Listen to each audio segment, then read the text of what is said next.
नमस्कार खबरां दे इस बुलेटिन च तुहाडा स्वागत। मैं रजनी। पहला पेश ने चोण दीआं खबरां। वित्त मंत्री निर्मला सीतारमण ਵੱਲੋਂ बजट ਤੋਂ ਪਹਿਲਾਂ ਆਪਣੀ 6ਵੀਂ ਮੀਟਿੰਗ ਦੌਰਾਨ ਸਮਾਜਿਕ ਅਤੇ ਸੇਵਾ ਖੇਤਰ ਦੇ ਮਾਹਿਰਾਂ ਨਾਲ ਚਰਚਾ।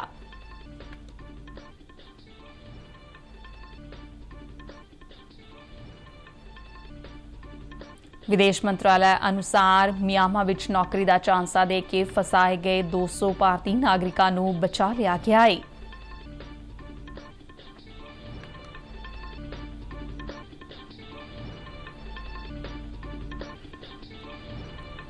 पंजाब सरकार वालों अमृतसर की तुंग टाप ड्रेन नूं प्रदूषण मुक्त करने का प्रोजेक्ट शुरू करने का फैसला।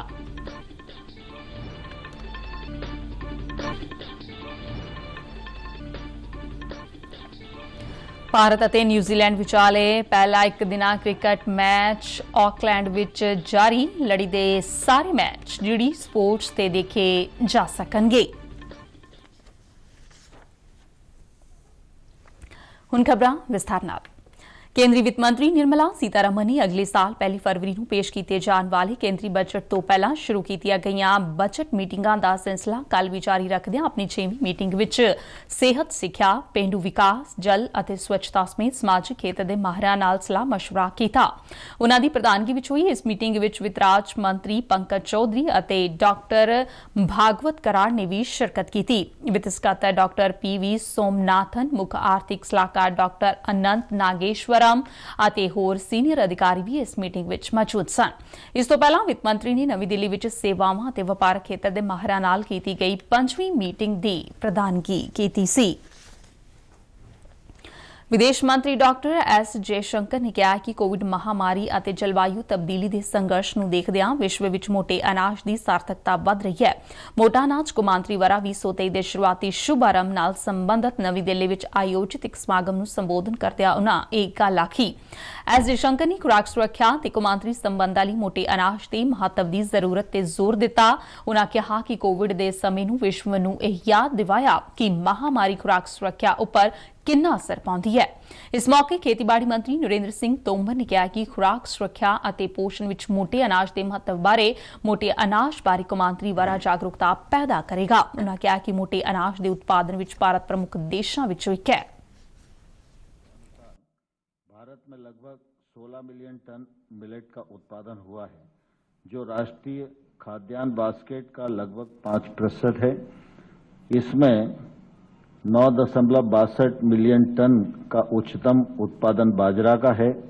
इसके बाद 4.23 मिलियन टन के उत्पादन के साथ ज्वार है।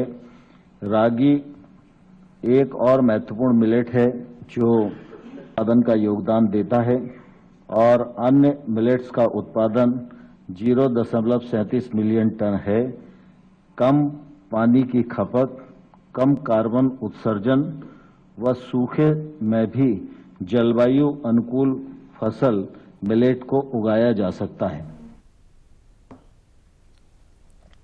समागम में 60 देशों के राजदूत हाई कमिश्नर शामिल हुए। बीते दिनी बाली विच संपन्न हुई G20 शिखर कॉन्फ्रेंस दौरान प्रधानमंत्री नरेंद्र मोदी ने मोटे अनाज के फायदों का महत्व दसदिया कहा सी कि बाजरा वैश्विक कुपोषण और भुख की समस्या नूं हल कर सकता है। भारत कुदरती खेती नूं उत्साहित करके पक्की खुराक सुरक्षा लई बाजरे वर्गे पौष्टिक ते रवायती अनाज नूं मुड़ तो हरमन प्यारा बना रहा है। सरकार जलवायु संकट ते नवीं तकनीकां नूं मुख रखदिआं किसानां दे हित विच प्रधानमंत्री फसल बीमा योजना विच सोध करन लई तैयार है। नवीं दिल्ली तो जारी एक बयान दे विच खेती अते किसान कल्याण मंत्रालय दे सकत्तर मनोज आहूजा ने कहा कि 2016 विच इस प्रोग्राम की शुरुआत मगरों नवीं चुनौतियां नाल नजिठण वास्ते इस विच बदलाव कीते जा चुके ने। उन्होंने दस्सिया कि 2018 विच भी इस स्कीम विच बुनियादी बदलाव किए गए सन। इन्हां विच किसानां वास्ते फसल नुकसान की जानकारी देने का समा 48 घंटे तो ਤੋਂ ਵਧਾ ਕੇ 72 ਘੰਟੇ ਕਰਨਾ ਸ਼ਾਮਲ ਹੈ। ਮਨੋਜ आहूजा ਨੇ ਕਿਹਾ ਕਿ ਖੇਤੀ ਮੁਤਾਬਿਕ ਫਸਲ ਬੀਮਾ ਯੋਜਨਾ ਦੀ ਪਹੁੰਚ ਅਤੇ ਇਸ ਦੇ ਸੰਚਾਲਨ ਵਿੱਚ ਡਿਜੀਟਲੀਕਰਨ ਅਤੇ ਟੈਕਨੋਲੋਜੀ ਮਹੱਤਵਪੂਰਨ ਭੂਮਿਕਾ ਨਿਭਾ ਰਹੇ ਨੇ। ਉਨ੍ਹਾਂ ਕਿਹਾ ਕਿ ਪ੍ਰਧਾਨ ਮੰਤਰੀ ਫਸਲ ਬੀਮਾ ਯੋਜਨਾ ਕਿਸਾਨਾਂ ਦੀ ਰਜਿਸਟ੍ਰੇਸ਼ਨ ਦੇ ਮਾਮਲੇ ਵਿੱਚ ਫਿਲਹਾਲ ਦੁਨੀਆ ਦੀ ਸਭ ਤੋਂ ਵੱਡੀ ਫਸਲ ਬੀਮਾ ਯੋਜਨਾ ਹੈ।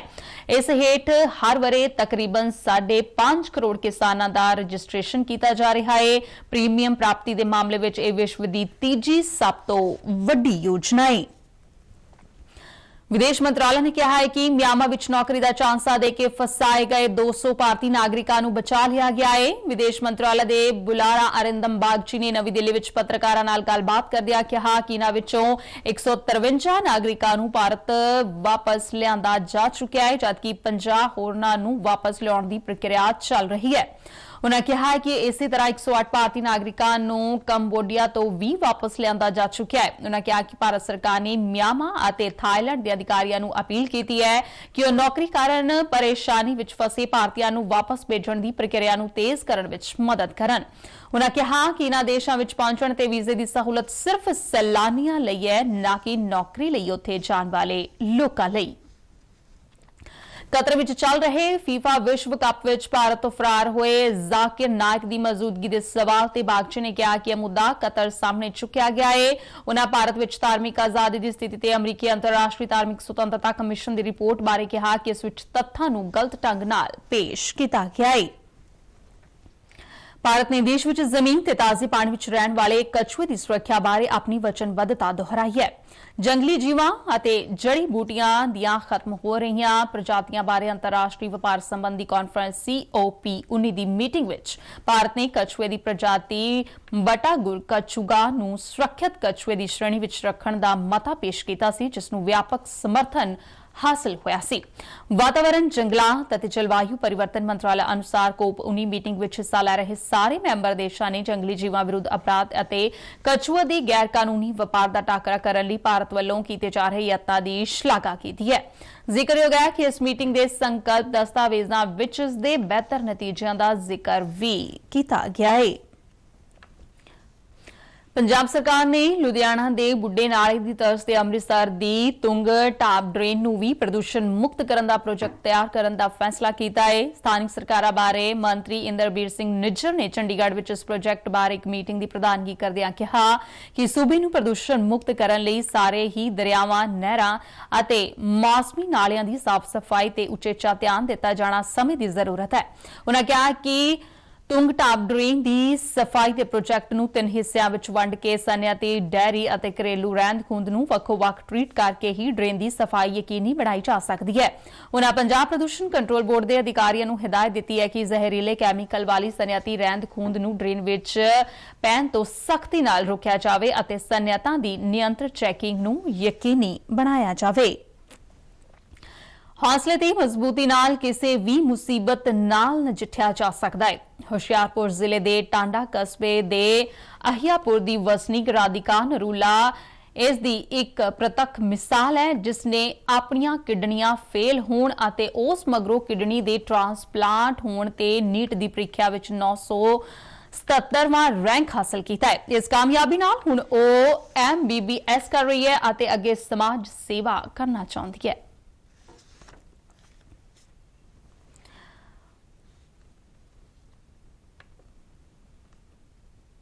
आसान बनाई है हुशियारपुर जिले के टांडा कस्बे के अहियापुर की वसनीक राधिका नरूला ने। दोवें किडनियां खराब होने के बावजूद उसने हिम्मत नहीं हारी अते अपनी माता रुचि वालों दिती गई एक किडनी के सहारे जीवन नूं अगे वधाउंदिआं नीट के इम्तिहान विच कामयाबी पाई। सन 2020 विच बीमार होने तो पहला भी राधिका नूं इस इम्तिहान विच कामयाबी मिली सी, पर बीमारी कारण वो कॉलेज ना जा सकी। हुण श्री गुरु रामदास मैडिकल कॉलेज अमृतसर विच MBBS लई दाखला मिलण ते राधिका दी खुशी दा कोई ठिकाना नहीं है। मेरे पास कोई खुशी का ठिकाना ही नहीं है।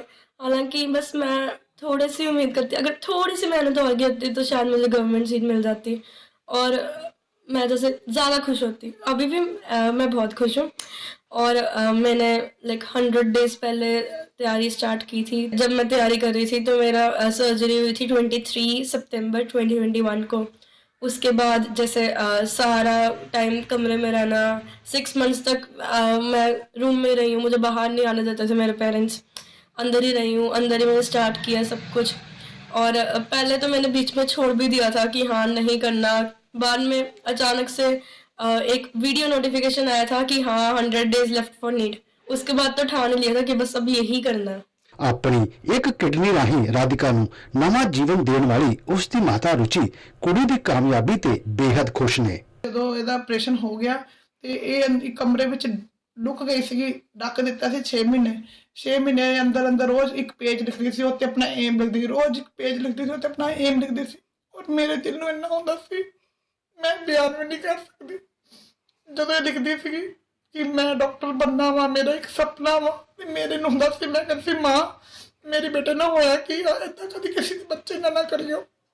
फिर कुछ टाइम ठहर के जो नीट का एग्जाम आने लगा, कहती मम्मा मैंने नीट का पेपर देना है। मैंने कहा बेटा अभी तो बाहर भी नहीं निकली, पेपर कैसे देना। रिजल्ट देख के हैरान हो गए कि ये नीट विच क्लीयर हो गई और इनू अच्छी सीट मिल गई प्राइवेट। मैं खुशी का ठिकाना नहीं रहा कि अज सारिया खुशियां इस बच्चे पिछे मैं देखती पई हां। ਯਕੀਨਨ ਰਾਧਿਕਾ ਨੂੰ ਇਹ ਕਾਮਯਾਬੀ ਉਸ ਦੀ ਸਖਤ ਮਿਹਨਤ, ਮਜ਼ਬੂਤ ਇਰਾਦੇ ਅਤੇ ਬਿਨਾਂ ਕਿਸੇ ਕੋਚਿੰਗ ਤੋਂ ਹਾਸਲ ਹੋਈ ਹੈ। ਸੰਜੀਵ ਕੁਮਾਰ ਬਖਸ਼ੀ ਨਾਲ ਸ਼ੇਸ਼ੂ ਸ਼ਰਮਾ ਸ਼ਾਂਤਲ, ਦੂਰਦਰਸ਼ਨ ਸਮਾਚਾਰ, ਜਲੰਧਰ। ਪੰਜਾਬੀ ਬੋਲੀ ਦੇ ਪ੍ਰਚਾਰ ਅਤੇ ਪਸਾਰ ਲਈ ਸਮੁੱਚੇ ਪੰਜਾਬ ਵਿੱਚ ਇਨ ਦਿਨੀ ਪੰਜਾਬੀ ਮਹੀਨਾ ਮਨਾਇਆ ਜਾ ਰਿਹਾ ਹੈ। ਇਸੇ ਤਹਿਤ ਮੋਗਾ ਜ਼ਿਲ੍ਹਾ ਪੁਲਿਸ ਪ੍ਰਸ਼ਾਸਨ ਨੇ ਡੀਐਮ ਕਾਲਜ ਵਿਖੇ ਇੱਕ ਸੈਮੀਨਾਰ ਦਾ ਆਯੋਜਨ ਕੀਤਾ।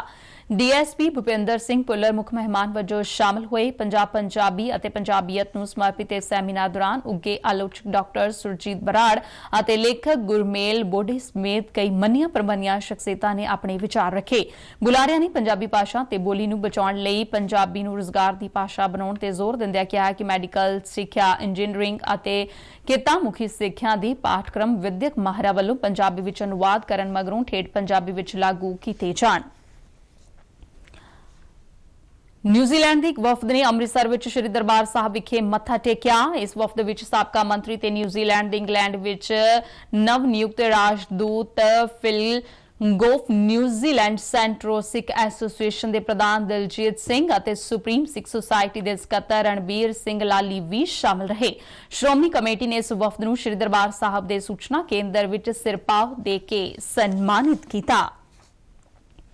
ਫਾਜ਼ਿਲਕਾ ਜ਼ਿਲ੍ਹੇ ਦੇ ਵਧੀਕ ਡਿਪਟੀ ਕਮਿਸ਼ਨਰ ਵਿਕਾਸ ਸੰਦੀਪ ਕੁਮਾਰ ਦੀ ਪ੍ਰਧਾਨਗੀ ਹੇਠ ਹੋਈ ਜ਼ਿਲ੍ਹਾ ਟਾਸਕ ਫੋਰਸ ਦੀ ਮੀਟਿੰਗ ਦੌਰਾਨ ਮੀਜ਼ਲ ਅਤੇ ਰੂਬੇਲਾ ਨੂੰ ਸਾਲ 2023 ਦੀ ਤੀਜੀ ਤਿਮਾਹੀ ਤੱਕ ਖਤਮ ਕਰਨ ਦੇ ਟੀਚੇ ਦੀ ਪ੍ਰਾਪਤੀ ਲਈ ਵਿਉਂਤਬੰਦੀ ਬਾਰੇ ਚਰਚਾ ਕੀਤੀ ਗਈ। ਉਨ੍ਹਾਂ ਸਿਹਤ ਮਹਿਕਮੇ ਦੇ ਅਧਿਕਾਰੀਆਂ ਨੂੰ ਕਿਹਾ ਕਿ ਮਿੱਥੇ ਟੀਚਿਆਂ ਦੀ ਪ੍ਰਾਪਤੀ ਲਈ ਟੀਕਾਕਰਨ ਮੁਹਿੰਮ ਨੂੰ ਹੋਰ ਅਸਰਦਾਰ ਕੀਤਾ ਜਾਵੇ। ਉਨ੍ਹਾਂ ਕਿਹਾ ਕਿ ਮੀਜ਼ਲ ਤੇ ਰੂਬੇਲਾ ਦੇ ਟੀਕਾਕਰਨ ਤੋਂ ਵਾਂਝੇ ਬੱਚਿਆਂ ਦੀ ਪਛਾਣ ਪਹਿਲ ਦੇ ਆਧਾਰ ਤੇ ਕੀਤੀ ਜਾਵੇ। ਖਾਸ ਤੌਰ ਤੇ ਪ੍ਰਵਾਸੀ ਵਸੋਂ ਦੇ ਆਉਣ ਵਾਲੇ ਇਲਾਕਿਆਂ ਤੇ ਧਿਆਨ ਦਿੱਤਾ ਜਾਵੇ। ਉਨ੍ਹਾਂ IMA ਦੇ ਪ੍ਰਤੀਨਿਧਾਂ ਨੂੰ ਵੀ ਮੀਜ਼ਲ ਤੇ ਰੂਬੇਲਾ ਦੇ ਸ਼ੱਕੀ ਮਾਮਲਿਆਂ ਦੀ ਜਾਣਕਾਰੀ ਤੁਰੰਤ ਪ੍ਰਸ਼ਾਸਨ ਨੂੰ ਦੇਣ ਦੀ ਅਪੀਲ ਕੀਤੀ। ਇਸ ਦੌਰਾਨ ਪਟਿਆਲਾ ਜ਼ਿਲ੍ਹੇ ਦੇ 2 ਸਾਲ ਤੱਕ ਦੇ 100% ਬੱਚਿਆਂ ਨੂੰ ਖਸਰੇ ਦੇ ਦੋਵੇਂ ਟੀਕੇ ਲਗਾਉਣ ਦਾ ਟੀਚਾ ਹਾਸਲ ਕਰਨ ਲਈ ਜ਼ਿਲ੍ਹਾ ਵਿੱਚ ਵਿਸ਼ੇਸ਼ ਕੈਂਪ ਲਗਾਏ ਜਾਣਗੇ। Civil surgeon doctor Virender Garg ਨੇ ਦੱਸਿਆ ਕਿ ਜ਼ਿਲ੍ਹੇ ਵਿੱਚ 2 ਸਾਲ ਤੱਕ ਦੇ ਬੱਚਿਆਂ ਨੂੰ ਖਸਰੇ ਦੀਆਂ 2 ਖੁਰਾਕਾਂ ਦੇਣ ਲਈ ਪਹਿਲੀ ਡੋਜ਼ ਦਾ 95 ਤੇ ਦੂਸਰੀ ਡੋਜ਼ ਦਾ 82% ਟੀਚਾ ਪੂਰਾ ਕੀਤਾ ਜਾ ਚੁੱਕਿਆ ਹੈ। ਉਨ੍ਹਾਂ ਕਿਹਾ ਕਿ 100% ਟੀਚਾ ਹਾਸਲ ਕਰਨ ਲਈ ਸਾਰੇ ਸੀਨੀਅਰ ਮੈਡੀਕਲ ਅਫਸਰਾਂ ਨੂੰ ਹਦਾਇਤਾਂ ਦਿੱਤੀਆਂ ਗਈਆਂ ਨੇ ਅਤੇ ਡ੍ਰੌਪ ਆਊਟ ਖੇਤਰਾਂ ਵਿੱਚ ਵਿਸ਼ੇਸ਼ ਕੈਂਪ ਲਗਾਉਣ ਲਈ ਆਖਿਆ ਗਿਆ ਹੈ। ਵਾਰਾਣਸੀ ਵਿੱਚ ਕਾਂਸ਼ੀ ਤਮਿਲ ਸੰਗਮਮ ਸਫਲਤਾਪੂਰਵਕ ਚੱਲ ਰਹੇ ਨੇ। ਤਮਿਲਨਾਡੂ ਤੋਂ ਸ਼ਰਧਾਲੂਆਂ ਦੇ ਸਮੂਹ ਲਗਾਤਾਰ ਕਾਂਸ਼ੀ ਪੁੱਜ ਰਹੇ ਨੇ। ਸ਼ਰਧਾਲੂਆਂ ਦਾ ਤੀਜਾ ਸਮੂਹ ਤਮਿਲਨਾਡੂ ਤੋਂ ਚੱਲ ਕੇ ਦੀਨ ਦਿਆਲ ਉਪਾਧਿਆ ਜੰਕਸ਼ਨ ਪੁੱਜਿਆ। ਕਾਂਸ਼ੀ ਵਿਸ਼ਵਨਾਥ ਧਾਮ ਦਰਸ਼ਨ ਅਤੇ ਕਾਂਸ਼ੀ ਵਿਸ਼ਵਨਾਥ ਮੰਦਿਰ ਵਿੱਚ ਉਹਨਾਂ ਦੇ ਸਵਾਗਤ ਵਿੱਚ ਪ੍ਰੋਗਰਾਮ ਆਯੋਜਿਤ ਕੀਤੇ ਗਏ। ਇਸ ਦੌਰਾਨ ਕਾਂਸ਼ੀ ਤਮਿਲ ਸੰਗਮਮ ਵਿੱਚ ਸੱਭਿਆਚਾਰਕ ਸ਼ਾਮ ਦੀ ਸ਼ੁਰੂਆਤ ਹੋਈ। ਇਸ ਵਿੱਚ ਵੱਖ-ਵੱਖ ਸਕੂਲਾਂ ਤੋਂ ਵਿਦਿਆਰਥੀਆਂ ਵੱਲੋਂ ਤਾਮਿਲ ਅਤੇ ਖੇਤਰੀ ਭਾਸ਼ਾਵਾਂ ਵਿੱਚ ਸੱਭਿਆਚਾਰਕ ਪ੍ਰੋਗਰਾਮ पेश किए गए। राष्ट्रपति भवन ਨੂੰ ਆਉਂਦੀ 1 ਦਸੰਬਰ ਤੋਂ ਆਮ ਦਰਸ਼ਕਾਂ ਲਈ ਖੋਲ੍ਹ ਦਿੱਤਾ ਜਾਵੇਗਾ। ਇਸ ਨਾਲ ਦਰਸ਼ਕ ਬੁੱਧਵਾਰ, ਵੀਰਵਾਰ, ਸ਼ੁੱਕਰਵਾਰ, ਸ਼ਨੀਵਾਰ ਅਤੇ ਐਤਵਾਰ ਨੂੰ ਰਾਸ਼ਟਰਪਤੀ ਭਵਨ ਦੇਖ ਸਕਣਗੇ। ਸਵੇਰੇ 10 ਵਜੇ ਤੋਂ ਸ਼ਾਮ 4 ਵਜੇ ਤੱਕ ਹਰ ਘੰਟੇ ਰਾਸ਼ਟਰਪਤੀ ਭਵਨ ਕੰਪਲੈਕਸ ਦੇਖਣ ਦੀ ਵਿਵਸਥਾ ਕੀਤੀ ਗਈ ਹੈ। ਸਰਕਾਰੀ ਛੁੱਟੀ ਨੂੰ ਛੱਡ ਕੇ ਲੋਕ ਮੰਗਲਵਾਰ ਤੋਂ ਲੈ ਕੇ ਐਤਵਾਰ ਤੱਕ ਰਾਸ਼ਟਰਪਤੀ ਭਵਨ ਅਜਾਇਬ ਘਰ ਵੀ ਦੇਖਣ ਜਾ ਸਕਣਗੇ। ਲੋਕ ਹਰ ਸ਼ਨੀਵਾਰ ਨੂੰ ਸਵੇਰੇ 8 ਵਜੇ ਤੋਂ 9 ਵਜੇ ਤੱਕ ਰਾਸ਼ਟਰਪਤੀ ਭਵਨ ਵਿੱਚ ਚੇਂਜ ਆਫ ਗਾਰਡ ਸਮਾਗਮ ਵੀ ਦੇਖ ਸਕਣਗੇ। ਆਪਣੀ ਸਹੂਲਤ ਮੁਤਾबिक ਸਮੇਂ ਤੇ ਰਾਸ਼ਟਰਪਤੀ ਭਵਨ ਦੇਖਣ ਲਈ ਲੋਕ ਇਸ ਵੈਬਸਾਈਟ ਤੇ ਆਨਲਾਈਨ ਬੁਕਿੰਗ ਕਰ ਸਕਦੇ ਨੇ। ਭਾਰਤ ਅਤੇ ਨਿਊਜ਼ੀਲੈਂਡ ਦਰਮਿਆਨ 3 ਦਿਨਾਂ ਮੈਚਾਂ ਦੀ ਲੜੀ ਦਾ ਪਹਿਲਾ ਮੈਚ ਆਕਲੈਂਡ ਵਿੱਚ ਚੱਲ ਰਿਹਾ ਹੈ। ਨਿਊਜ਼ੀਲੈਂਡ ਨੇ ਟਾਸ ਜਿੱਤ ਉਪਰੰਤ ਪਹਿਲਾਂ ਗੇਂਦਬਾਜ਼ੀ ਕਰਨ ਦਾ ਫੈਸਲਾ ਕੀਤਾ ਤੇ ਭਾਰਤ ਨੂੰ ਬੱਲੇਬਾਜ਼ੀ ਕਰਨ ਦਾ ਸੱਦਾ ਦਿੱਤਾ। ਭਾਰਤ ਨੇ ਬੱਲੇਬਾਜ਼ੀ ਕਰਦਿਆਂ ਇਹ ਖਬਰਾਂ ਲਿਖੇ ਜਾਣ ਤੱਕ ਬਿਨਾਂ ਕੋਈ ਵਿਕਟ ਗਵਾਏ 78 ਦੌੜਾਂ ਬਣਾ ਲਈਆਂ ਸਨ। ਸਿਖਰ ਧਵਨ 36 ਅਤੇ ਸ਼ੁਭਮਨ ਗਿੱਲ 40 ਦੌੜਾਂ ਬਣਾ ਕੇ ਕ੍ਰੀਜ਼ ਤੇ ਡਟੇ ਹੋਏ ਸਨ। ਇਸ ਲੜੀ ਦਾ ਦੂਜਾ ਮੈਚ 27 ਨਵੰਬਰ ਨੂੰ ਹੈਮਿਲਟਨ ਤੇ ਤੀਸਰਾ ਤੇ ਆਖਰੀ ਮੈਚ 3 ਨਵੰਬਰ ਨੂੰ ਕ੍ਰਾਈਸਟਚਰਚ ਦੇ ਹੈਗਲੇ ਓਵਲ ਸਟੇਡੀਅਮ ਵਿੱਚ ਖੇਡਿਆ ਜਾਵੇਗਾ। ਇਨ੍ਹਾਂ ਮੈਚਾਂ ਨੂੰ ਡੀਡੀ ਸਪੋਰਟ ਤੇ ਸਵੇਰੇ 7 ਵਜੇ ਤੋਂ ਦੇਖਿਆ ਜਾ ਸਕਦਾ ਹੈ। DD sports channel free dish ਤੇ ਉਪਲਬਧ ਹੈ। ਇਸ ਦੇ ਨਾਲ ਹੀ ਖਬਰਾਂ ਦਾ ਇਹ ਬੁਲੇਟਿਨ ਖਤਮ ਹੋਇਆ। ਦਿਓ ਆਗਿਆ। ਨਮਸਕਾਰ।